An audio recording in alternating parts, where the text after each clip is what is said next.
अब देखो JDBC implementation की अगर बात करी जाए, तो implementation are given by database vendor in the form of jar file.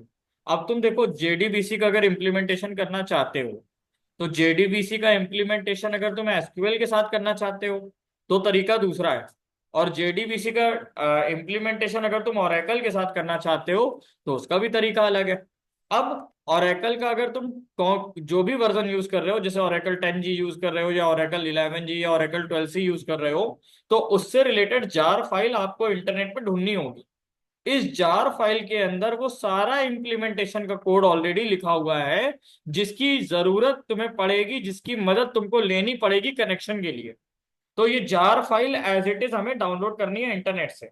हम लोग माई एसक्यूएल के थ्रू ही करेंगे।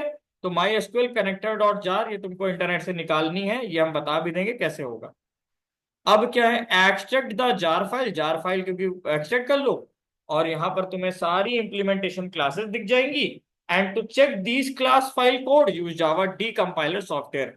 अब अगर तुम्हारी बहुत ज्यादा तीव्र इच्छा है कि इन क्लासेस के अंदर क्या लगा है, लिखा है, ये तुमको देखना है, तो जावा का एक डी कंपाइलर सॉफ्टवेयर आता है, उसका यूज करके देख सकते हो। देखो कुछ चीजें होती है खुरा पेच वाली।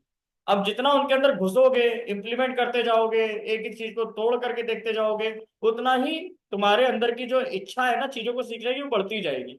लेकिन अगर मतलब जितना सिर्फ पढ़ा दिया उतना तुमने कर लिया, तो उससे कभी कोई भी फायदा ज्यादा होता नहीं है। अब जेडीबीसी आर्किटेक्चर डायग्राम, ये डायग्राम सबसे ज्यादा इंपॉर्टेंट है। जेडीबीसी आर्किटेक्चर की अगर बात करें, मान लो तुम्हारे पास एक जावा का एप्लीकेशन है, ये रहा जावा एप्लीकेशन। अब तुमको क्या चाहिए, तुम ये चाहते हो कि मेरी जो एप्लीकेशन है वो डेटाबेस के साथ कनेक्ट हो जाए।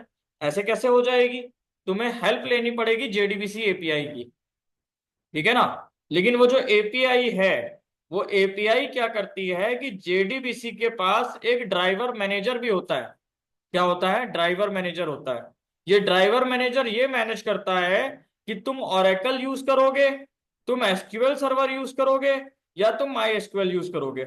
अब इस ड्राइवर मैनेजर की जिम्मेदारी ये होती है कि इन तीनों में से तुम जो भी यूज करोगे, ये उसका ड्राइवर कनेक्ट कर देगा। अगर तुम चाहते हो कि एसक्यूएल यूज करना है, मतलब समझो ना, ये बेसिकली प्रधानमंत्री जी हैं।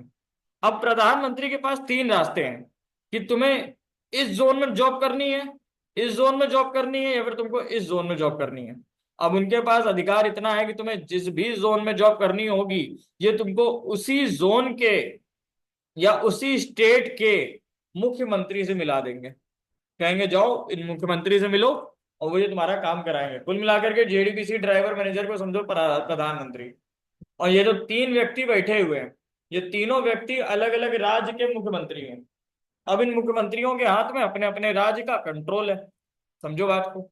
तो जावा की अगर एप्लीकेशन बना रहे हो और तुम्हें डेटाबेस के साथ कनेक्ट करना है, तो जेडीबीसी एपीआई का सहारा लेना पड़ेगा। ये एक ब्रिज की तरह काम करेगा। जेडीबीसी ड्राइवर मैनेजर जो है वो ऐसा व्यक्ति है जिसके पास सारे डेटाबेस का कंट्रोल होता है। तुम जिस भी डेटाबेस के साथ काम करना चाहोगे, ये तुमको क्या करेगा कि उसका ड्राइवर कनेक्ट करने में मदद कर देगा कि भैया इसका ड्राइवर के साथ तुम कनेक्ट हो जाओ और जाओ ये डेटाबेस यूज करो। थ्योरी ये साइड में लिखी है, पढ़ लेना पूरी। क्लियर, मैंने समझा दिया। हो जाएगा। आया ठीक है। ना। हाँ जी। अच्छा, अब इसके बाद देखो, different type of logic in web application. ये 7 स्टेप फॉलो होते हैं डेटाबेस कनेक्शन के लिए। तो ये आज अगर हम समझाएंगे भी कोई फायदा नहीं, कल प्रैक्टिकल करके दिखाते रहेंगे। प्रेजेंटेशन लेयर क्या है, रिक्वेस्टेड डेटा गैदरिंग लॉजिक, इसका क्या मतलब, ये सारी बातें प्रैक्टिकल में हम लोग एक्सप्लोर करेंगे, ठीक। फिर उसके बाद द वेब एप्लीकेशन का, ये भी प्रैक्टिकल का ही पार्ट है, क्योंकि वेब एप्लीकेशन की प्रेजेंटेशन लेयर की अगर बात करेंगे, तो उसके लिए फिर हमें पहले इसको पूरा समझना पड़ेगा, और फिर हम लोग इसको समझेंगे। लेकिन अब ये जितनी भी बातें लिखी हैं, ये आपको तभी समझ में आने वाली हैं जब आप क्या करोगे, प्रैक्टिकल करना स्टार्ट करोगे। मेरी बात समझ में आ रही होगी, ठीक। आगे सुनो। क्लाइंट किसे कहते हैं, सर्वर किसे कहते हैं, डेटाबेस किसे कहते हैं, client side technology, server side technology, ये शुरू से लेके अब तक पढ़ा ही रहा हूं मैं। तो एक बार इनको और रिवीजन कर लेना ताकि चीजें क्लियर हो जाए, ठीक। तो अभी फिलहाल आज के लिए हम इतना ही रखना चाहते हैं।